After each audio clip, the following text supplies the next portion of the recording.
Daily article. The Taiwan Special Administrative Region, SAR, by Roland Boer, 2018. We need to get used to a simple fact. Taiwan is part of China. It is not a separate state, and virtually no country or international body in the world recognizes it as such. Everyone you ask on the mainland simply assumes that the island Taiwan is part of China. We should do likewise. The Chinese government has been exceedingly patient on this one, allowing for a long time a type of doublespeak.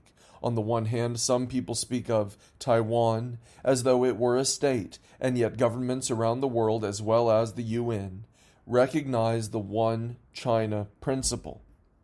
But time is up, and the doublespeak needs to wind down. To get a handle on the situation, it is useful to return to some observations by the man of few words, Deng Xiaoping. The first is from An Idea for the Peaceful Reunification of the Chinese Mainland and Taiwan, from 1983. Deng observes, "The most important issue is the reunification of the motherland. The idea is not that one party should swallow up the other. We hope the two parties will work together for national reunification and both contribute to the Chinese nation. We do not approve of complete autonomy for Taiwan. There must be limits to autonomy, and where there are limits, nothing can be complete. Complete autonomy means two Chinas, not one. Different systems may be practiced, but it must be the People's Republic of China alone that represents China internationally.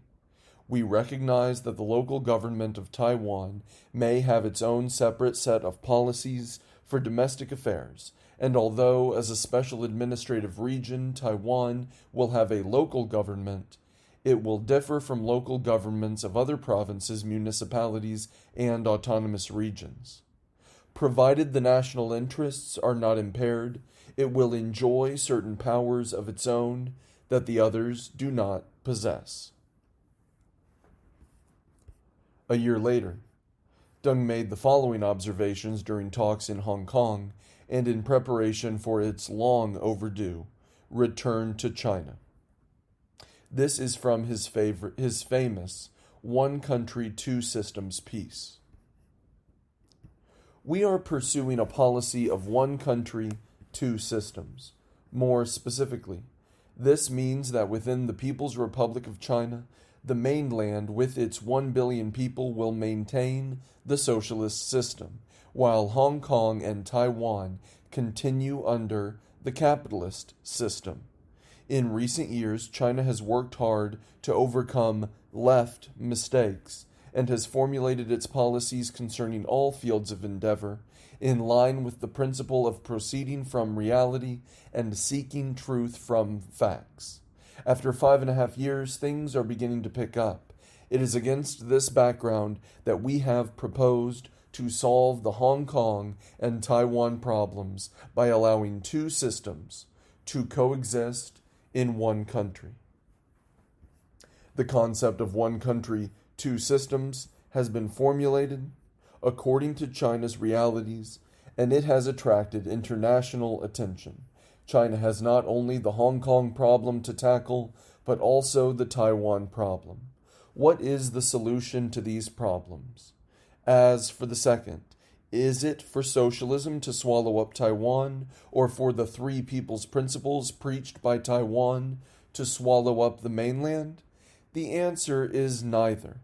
If the problem cannot be solved by peaceful means, then it must be solved by force. Neither side would benefit from that. Reunification of the motherland is the aspiration of the whole nation. If it cannot be accomplished in 100 years, it will be in 1,000 years. As I see it, the only solution lies in practicing two systems in one country. The world faces the choice between peaceful and non-peaceful means of solving disputes. One way or the other, they must be solved. New problems must be solved by new means. The successful settlement of the Hong Kong question may provide useful elements for the solution of international question. Has any government in the history of the world ever pursued a policy as generous as China's? Is there anything recorded in the history of capitalism about any Western country doing something similar? When we adopt the policy of one country, two systems to resolve the Hong Kong question, we are not acting on impulse or playing tricks, but are proceeding from reality and taking into full account the past and present circumstances of Hong Kong.